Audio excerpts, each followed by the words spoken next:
Imbrani Culara.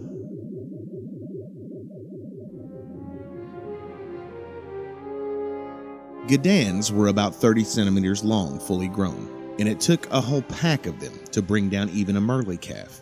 But at night, when they emerged from their warrens and hunted, the farmers locked their doors and stayed clear of the fields. It wasn't so much their teeth that the locals feared. It was the deadly bacteria the animals carried. A minor scratch or a bite was almost always fatal, and Master Fullier had used their entire supply of Bacta spray in administering first aid to villagers, so Etain was as housebound at night as any of her hosts. She could hear the little predators outside, squabbling and scrabbling. She sat cross-legged on the mattress and chewed on the thin breads, almost hungry enough to gulp down the stew, but not that hungry. A few bacteria are good for your immune system, she thought. You've probably eaten worse without knowing. But she knew this time. Leaving the bowl where it stood, she rolled the holochart sphere over and over in her palms, running through all the possibilities for getting the information to the Jedi Council. Stowaway in a transport? Possible. Transmit the data from ground? No. All transmissions were tightly controlled by the Neimoidians. Any other message traffic from Kilara to Coruscant would draw instant attention. There was always the possibility of finding the right droid courier, but that was a long shot, and it might take so much time as to be useless. Perhaps she'd have to do the job herself. Lightsabers were superb weapons, but right now she needed an army. The realization that she had beaten the odds to obtain valuable information, but was now unable to get it to those who needed it, almost crushed her. I'm not done yet, she said aloud. But she feared that she was, at least for the night. Her eyelids felt heavy, and she braced her elbows on her knees, letting her head rest in her hands. A good night's sleep. She might have a better idea in the morning. Her eyes closed.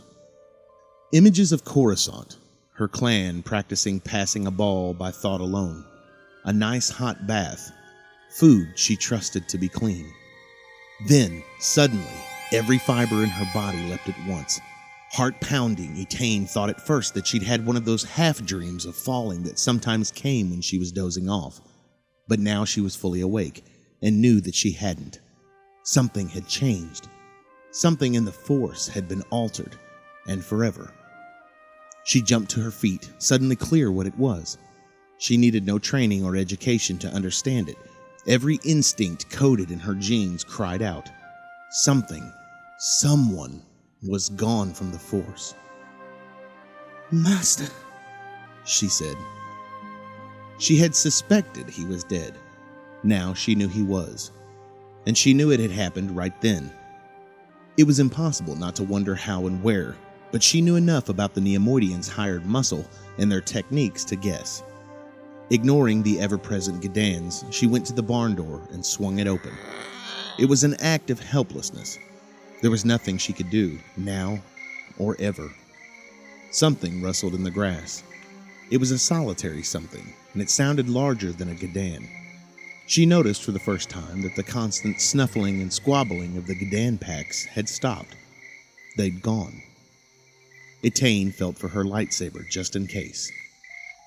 Loud squawking and a flurry of wings made her start. A disturbed flock of leatherbacks rose into the air and scattered into the darkness, trailing sparks of light from their scales. Through the Force, she detected only small creatures with simple desires, and a male Merle wandering along the fence, armed with such fearsome tusks that not even Gadans would risk approaching him. She looked up at the night sky.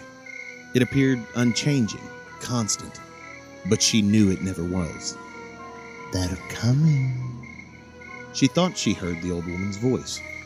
Putting it down to grief and lack of sleep, Etain stumbled back inside and barred the door.